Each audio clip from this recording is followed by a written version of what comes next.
How to navigate your way out of a crisis, no matter how hard it is. My name's Poppy. I'm a psychotherapist, psychologist, coach. I've worked for 30 years globally with all different kinds of people. I'm unaffiliated. I work for you. Take what resonates. The worst, horrifying situation I've ever been in. I was sitting on a pavement in London and I knew there was something wrong. This was about 15 years ago. I couldn't put my finger on it. I was like, what is it? And I swear to goodness, it was like I heard an oak tree split. That's the only way I can describe it. And suddenly I had this realization that my whole damn life was a fucking lie.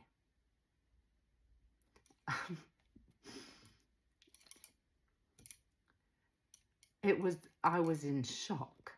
I was so epic at bullshitting. I was surprised at my bullshit. It was devastating, horrifying. Oh my God. I'm guessing for you, your crisis might be you've lost something or you're fearing losing it and assuming you'll never get it back. All your fundamental, basic human needs could come out from under you, or it might be that they are out from under you. In fact, my psychiatrist at the time said to me when I was in a psychiatric facility, I've worked in and trained for programs, developed them in psychiatric facilities, and I found myself, we become our environment and the people we spend time with, just so we know. Found myself in a psychiatric facility and my psychiatrist rang me to see how I was, and he said, your life's in the toilet, Sprague. Way to go with empathy. We've all had our own flavour of hell. I'm here to tell you it's a good thing. 30 years with thousands of people I've worked with. This I know. The reason we are hurting, in dis-ease, neurotic, overwhelmed, drinking, drugging, porning, whatever the thing, hideous, this, hell inside.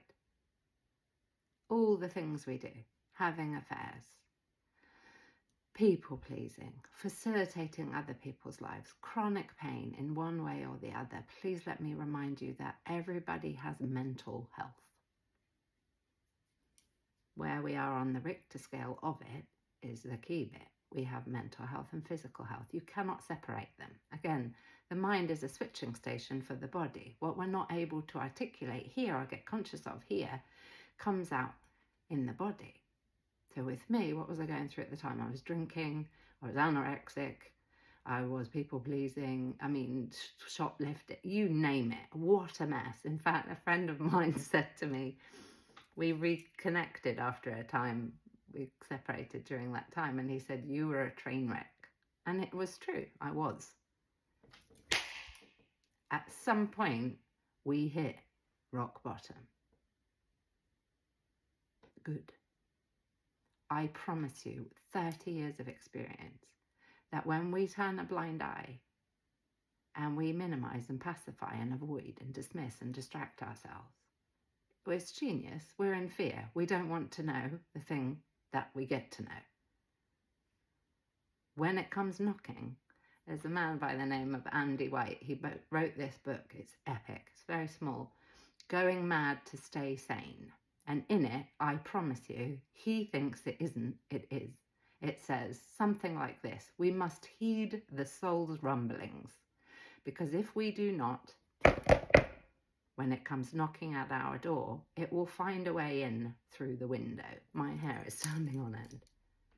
It will find a way out through the window. In fact, where is the thing? It's beautiful. Bear with me. I've never heard this before. And I don't know who said it. However, I wrote it down. The shift you're holding onto will find a way out. There is a way out. It gets to be bad so that we get to go, something's an untrue here. And we've let it go over time. We've become masterful at acting. not a problem, and so on. There's stories I could tell you. So many stories of what we humans do to avoid the truth of the fact that we're living a lie in some kind of a way. Things we don't say. We're chronic liars in our culture. We're trained liars, actually. We're ninja liars. We lie by omission. It's the most common form of lying, and it is the world over. It's not just the Brits that say we're fine. It's a cultural, global phenomenon. So if you're struggling, if it feels like hell, I celebrate you. I madly, truly mean that. It's the fear we get to let go of. That's the thing that hurts. The unpredictable, the unknown, the spiraling of I'm gonna X, Y, and Z. We get to change our focus. And I know when it gets really bad, it's so bad that obviously the cognitive disruption for some people, I was catatonic. I couldn't actually speak. Got myself into that much of a mess. Breathe. Breathe. Breathe. Wim Hof, he lost his wife. She suicided. That's how we have his breathing techniques. He couldn't breathe through the pain. So he manifested a miracle that saved his life, his daughter's life, and the lives of many, many of us. Breathe. Release the fear if you can, or at least part of it. Fear is ego. I want something. It has to be the way I want it. We think we know what's right for us. That relationship, that job, that house, that area of the world wasn't right for me. I flipping know it. However, did I have the courage to speak about it? It got so bad that I was in too deep. So it had to get wrecked. I had to blow it up, which is essentially what I did. However, again, we can be so resourceful to avoid the sense of pain. We'll do anything most of the time to avoid pain.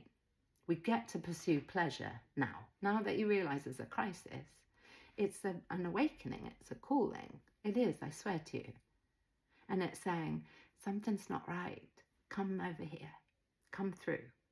Not around, not avoid, through. A friend of mine said, it's beautiful, he's a writer, he said, I didn't take sufficient post-mortem on my last relationships, the ones before this one, so that I would know how to avoid the same problems in this relationship. I didn't look at what happened before, where it went wrong, and I did the same here. I said, that's the issue we have in our culture. We don't avoid, we face off with. We deal with it. Courage and vulnerability is the same thing, says Brene Brown, and she's absolutely right on the money, as always.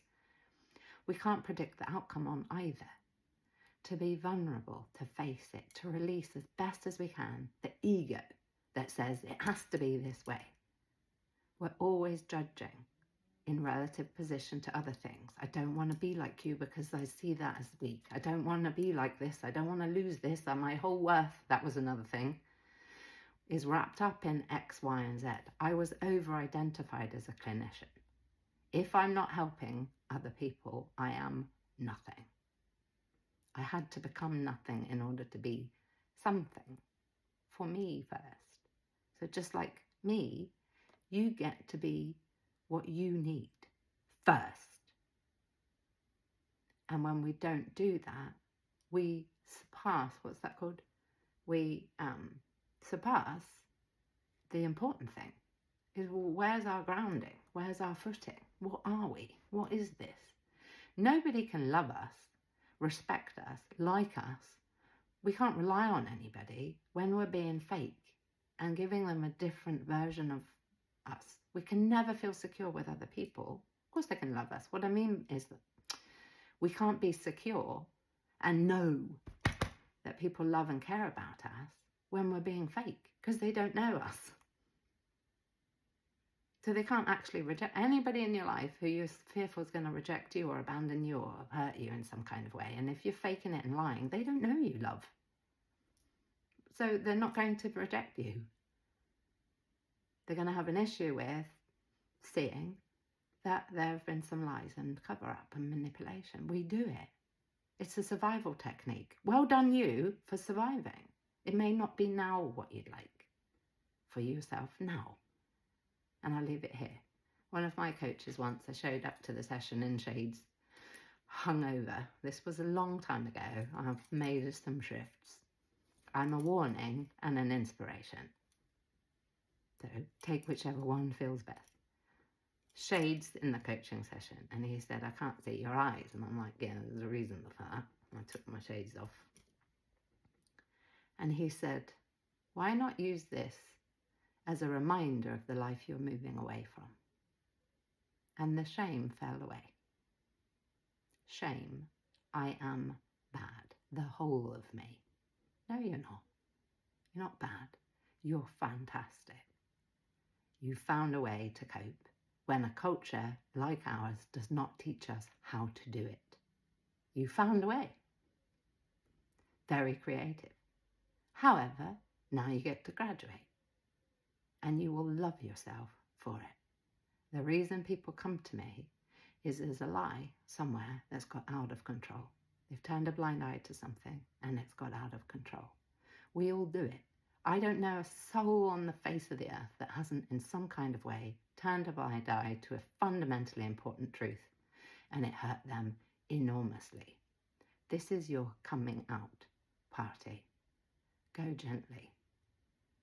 And if you've been inside in any kind of way, you, my love, are here to change the damn world. Never forget it. Big love.